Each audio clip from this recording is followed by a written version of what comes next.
Hello, thank you and welcome back to this channel. And I do hope that in wherever place you are watching the video from, you are doing very fine. So in this particular video, I want to base my analysis on the statements made by the majority leader in the National Assembly, Kimani Ichungwa, about the president's tour in the mountain last week. But before I jump right into the analysis, I want you to first watch the clip. Honorable Speaker, this I hear the Honorable member for Buri saying it is PCA. I wanted to say these are very good people from Chogoria. As he says, it is a home of the second home of the Scottish missionaries who established the Presbyterian Church of East Africa when they first arrived in Kibwezi, before they moved on to the cooler areas of Kikuyu. The only other place they found that was as cool and as good as Kikuyu was Chogoria. And therefore, I want to take this opportunity to welcome these visitors to the house. And the people of the Rakanidhi, or otherwise known as Stronghold, are very good people. I was in Chogoria last week accompanying the president on the tour of the mountain. And the people of the Rakanidhi and Chogoria can tell you that indeed the mountain is intact.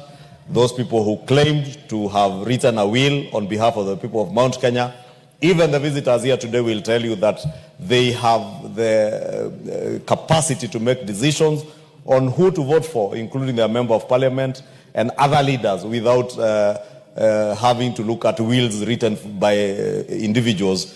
And indeed, when we went to Chogoria, the people of Chogoria told us last week that if anybody wants to do a will, you do a will for your wife, your two boys, and any other any others that you may have out there, but not for the people of Kenya, the people of Chogoria, or the people of Mount Kenya. Thank you, Honorable Speaker.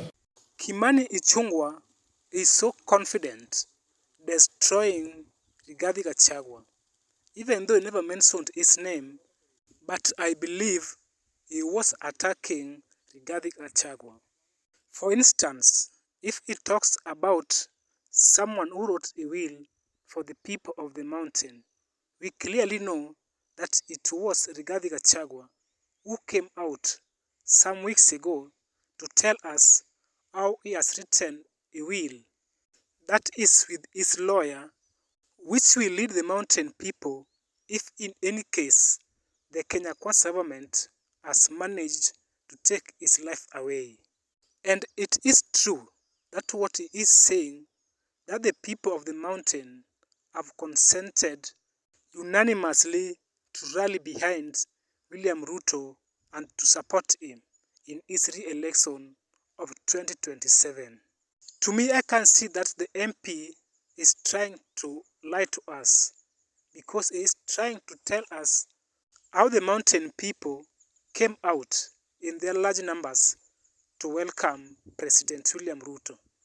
In this particular one, we know very well that the big crowds we used to see in the president's rallies were hired and ferried to attend the rallies. And this was meant to create a perception that the mountain people have fully accepted the president. And again, you also heard very well Kimani Ichungwa insulting Rigathi Gachagwa when he tells him that he can only write a will for his two sons and his wife. That is purely an insult. Now, in my conclusion, I can see that the Kenya Kwanza government is trying so hard to make other Kenyans believe that the people of the mountain are now fully behind the president, and Rigathi Gachagwa is now no more in controlling Kikuyu land. So guys, let me end it there for now, but before I do so, I want to kindly request you to take a second of your time and subscribe to the channel. Bye and take care.